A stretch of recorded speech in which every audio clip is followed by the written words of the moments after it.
प्रारंभी शब्द होता आणि शब्द देवासह होता, तोच प्रारंभी देवासह होता. सर्व काही त्याच्याद्वारे झाले आणि त्याच्या वाचून झाले असे काहीच नाही. त्याच्यामध्ये जीवन होते व ते जीवन मनुष्य प्राण्यांचा प्रकाश होते. जे प्रकाश अंधकारात प्रकाशित होतो व अंधकाराने त्याला ग्रहण केले नाही.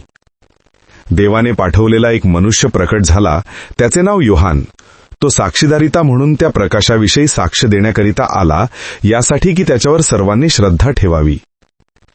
तो प्रकाश नव्हता, तर त्या प्रकाशाविषयी साक्ष देण्याकरिता आला होता. जो खरा प्रकाश प्रत्येक मनुष्याला प्रकाशित करतो, तो जगात येणार होता. तो जगात होता व जग त्याच्याद्वारे झाले, तरी जगाने त्याला ओळखले नाही. आपल्या स्वतःकडील तो आला, तरी त्यांनी त्याचा स्वीकार केला नाही. परंतु ज्यांनी त्याचा स्वीकार केला त्यांना, म्हणजेच त्याच्या नावावर श्रद्धा ठेवणाऱ्यांना, त्याचे देवाचे मुले होण्याचा अधिकार दिला. त्यांचा जन्म रक्त अथवा देहाची इच्छा अथवा मनुष्याची इच्छा यांशिवाय झाला नाही, तर देवापासून झाला. आणि शब्द मानव झाला, त्याने आमच्यामध्ये वस्ती केली व आम्ही त्याचे गौरव पाहिले. ते पित्यापासून आलेल्या एकुलत्या गौरव असलेले असे असूनावी व सत्याने त्यांनी परिपूर्ण होते. त्याच्याविषयी योहान साक्ष देतो आणि जाहीररित्या म्हणतो, जो माझ्या पाठीमागे येतो तो माझ्यापुढे झाला आहे, कारण तो माझ्यापूर्वी होता. असे ज्याच्याविषयी मी सांगितले तो हाच आहे. कारण नियमशास्त्र मोशेद्वारे देण्यात आले होते, कृपा व सत्य ही येशू ख्रिस्ताद्वारे आली. देवाला कोणाही कधीच पाहिले नाही. जो पित्याच्या एक जन्मलेले देव पित्याच्या उशी असतो, त्याने त्याला प्रकट केले आहे. चिंतन. शब्द मानव झाला, त्याने आमच्यामध्ये वस्ती केली.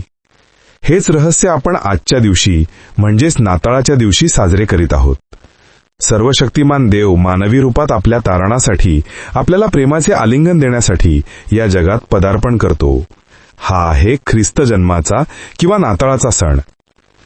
परमेश्वर जगाचा प्रकाश बनून पापाच्या, अहंकाराच्या, अशांततेच्या, लोभाच्या मोहात गुरफटलेल्या व प्रकाशाच्या शोधात असणाऱ्या मानवास दर्शन देण्यासाठी आला आहे, असे आजच्या शुभवर्तमानात आपल्यास ऐकावयास मिळते.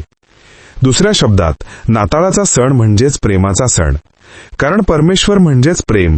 1 योहान 4:16. तो आपले प्रेम दाखवण्यासाठी मानवाच्या तारणासाठी या पृथ्वीवर मानवी देह धारण करून अवतरला आहे. जेव्हा आपण इतरांसाठी त्यांच्या दुःखात, संकटात भाग घेतो, तेव्हा आपण देखील त्यांच्यासाठी ख्रिस्त बनत असतो आणि खरा नाताळाचा सोहळा साजरा करीत असतो. Happy Christmas brother and sisters and friend. Thank you watching video.